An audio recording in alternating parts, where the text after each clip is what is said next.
नमस्कार दोस्तों, स्वागत है आप सभी का मेरे YouTube चैनल स्टेनो गुरु शिवा में। दोस्तों शुरू करते हैं आज की डिक्टेशन। गति लेखन अभ्यास संख्या 63। गति 80 शब्द प्रति मिनट। स्टार्ट। देश में नई शिक्षा नीति 4 वर्ष पहले लागू की गई थी। अब उसका तेजी से क्रियान्वयन हो रहा है, लेकिन तमिलनाडु जैसे कुछ राज्य अपने चुनावी हित के लिए भाषा के नाम पर इसमें अड़ंगा लगा रहे हैं। उनका यह रवैया ठीक नहीं है, क्योंकि देश की शिक्षा व्यवस्था में समकक्षता तथा स्तरीय समानता लाना परम आवश्यक है। इसमें दो राय नहीं कि सभी राज्यों के अधिकारियों और विशेषज्ञों के सहयोग से बनी नई शिक्षा नीति देश की शिक्षा प्रणाली को भारत की संस्कृति और ज्ञान परंपरा से जोड़ने में पूरी तरह सक्षम है। यह ज्ञान सृजन में भारत की अग्रणी भागीदारी भी लक्षित करती है। इसमें ऐसी भावी पीढ़ी तैयार करने की क्षमता है जो भारत के प्रति समर्पित होगी और उसकी विविधता में एकता को साकार कर विश्व के समक्ष उदाहरण बनाकर प्रस्तुत कर सकने की सामर्थ्य से परिपूर्ण होगी। उसमें भारतीय मूल्यों की समझ तो होगी ही, उसकी सराहना का भाव उसमें स्वतः ही अंतर्निहित हो जाएगा।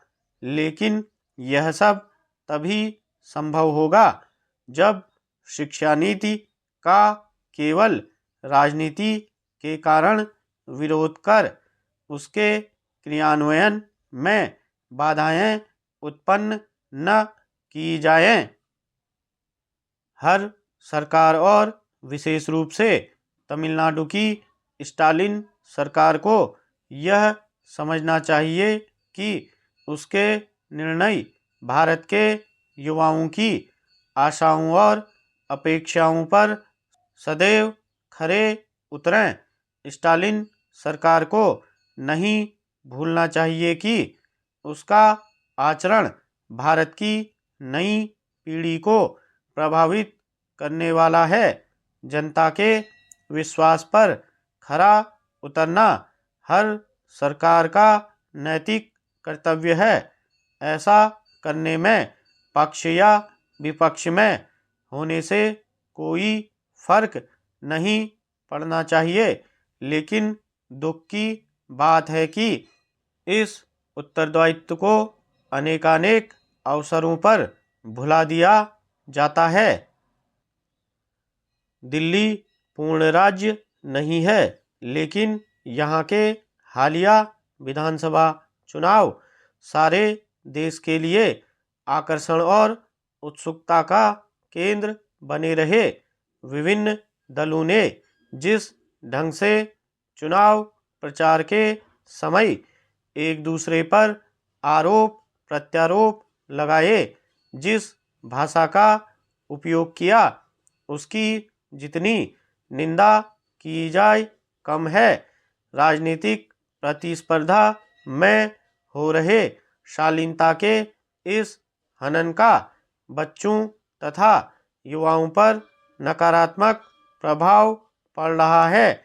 हमें याद रखना होगा कि देश के भविष्य के कर्णधारों की पीढ़ी की तैयारी केवल घरों और कक्षाओं में ही नहीं होती है, बल्कि उस पर समाज के विशिष्ट जनों के आचरण का भी प्रभाव पड़ता है।